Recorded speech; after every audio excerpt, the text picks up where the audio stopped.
नमस्कार दोस्तों, आप सबका स्वागत है मेरे YouTube चैनल पर। मित्रों, सफलता के मंत्र की आज सीरीज में मैं आपको एक छोटी सी कहानी सुनाऊंगा। पुराने ज़माने में एक राजा था। राजा की कोई संतान नहीं थी, इसलिए राजा को ये हमेशा चिंता लगी रहती थी उसके बाद उसकी प्रजा को कौन संभालेगा। उसने अपनी चिंता से अपने राजगुरु को अवगत कराया। राजगुरु ने कहा कि राजन, ये पूरी प्रजा जो है वो आपकी संतान है, तो आप इसमें से कोई भी एक व्यक्ति चुन लीजिए जो इस राज्य का योग्य उत्तराधिकारी हो और उसको उत्तराधिकारी घोषित कर दीजिए। गुरु का यह विचार राजन को अच्छा लगा। गुरु ने जो कहा उसके बाद राजन ने अपने मंत्री को बुलाया और कहा कि राज्य में डुगडुगी पिटवा दो, चारों तरफ ऐलान करा दो कि कल सूर्यास्त से पहले जो हमारे राज दरबार में, हमारे राजमहल में हमारे तक पहुंच जाएगा उसको मैं अपना उत्तराधिकारी घोषित करूंगा। मंत्री बड़ा आश्चर्यचकित कि भाई इतने बड़े राज्य को प्राप्त करने के लिए, राजा बनने के लिए कौन इस छोटे से लक्ष्य को प्राप्त नहीं कर लेगा, सभी आ जाएंगे, फिर किसको आप राजन बनाएंगे। उसने कहा, राजन ने कहा कि मंत्री जी, आप जितना मैं कह रहा हूँ उतना करिए, आप ऐलान करिए, बाकी आप छोड़ दीजिए, आप चिंता मत करिए। मुझे पूरी उम्मीद है कि जो योग्य उत्तराधिकारी होगा वही हम तक आएगा। अब राजा ने एक तरफ तो ये घोषणा करवा दिया, डुगडुगी पिट गई चारों तरफ, राज्य में चर्चा होने लगी। दूसरी तरफ राजा ने क्या किया कि अपने महल के रास्ते में जगह जगह जो भी रास्ते पड़ रहे थे सब में उसने बड़े अच्छे भव्य कार्यक्रम, दावतों का आयोजन, कहीं नाच गाना हो रहा है, कहीं नृत्य हो रहा है, गीत संगीत बज रहा है, तरह तरह की अप्सराएं नाच वो कर रही हैं, तरह तरह के कार्यक्रम उसने आयोजित कर दिया। खाना पीना फ्री था, मदिरा पान फ्री था, सारा कुछ फ्री था।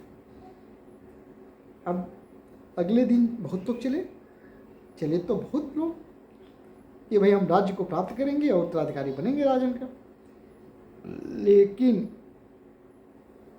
प्रलोभनों में फंस गए। किसी को मदिरा पसंद, किसी को अच्छे अच्छे व्यंजन पसंद थे, किसी को नृत्य संगीत में रुचि थी, कोई खा पी के आराम से पड़ गया। आराम की सुविधा बड़ी उपलब्ध कराई गई थी, शानदार सुविधाएं उपलब्ध थी, तो कुछ लोग इन उपलब्ध सुविधाओं का लाभ उठाने लगे। एक उसमें व्यक्ति था जिसने दिमाग में तय कर रखा था कि लक्ष्य की प्राप्ति तक हमें रुकना नहीं है, मुझे निरंतर चलना है और लक्ष्य को प्राप्त करना है, मुझे इस राज्य को संभालना है और राज्य का उत्तराधिकारी बनना है। तो राजन की बात पर बड़ी दृढ़ निश्चय था कि उसे मुझे प्राप्त करना है, तो उसने इन प्रलोभनों की तरफ ध्यान ही नहीं दिया। बिल्कुल इन प्रलोभनों की तरफ उसने आँख बंद कर लिया। महल तक पहुंचा, बड़े बड़े दरबान, बड़े बड़े मुझ भयंकर चेहरे वाले दरबान थे,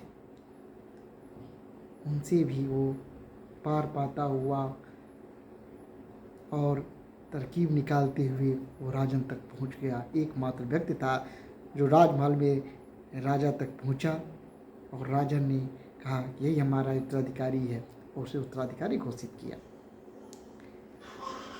कहने का मतलब ये है कि सफलता के लिए आवश्यक है कि निरंतर प्रयास किया जाए। प्रयास में निरंतरता का होना जरूरी है, जैसा कि मैंने पहले भी कहा है।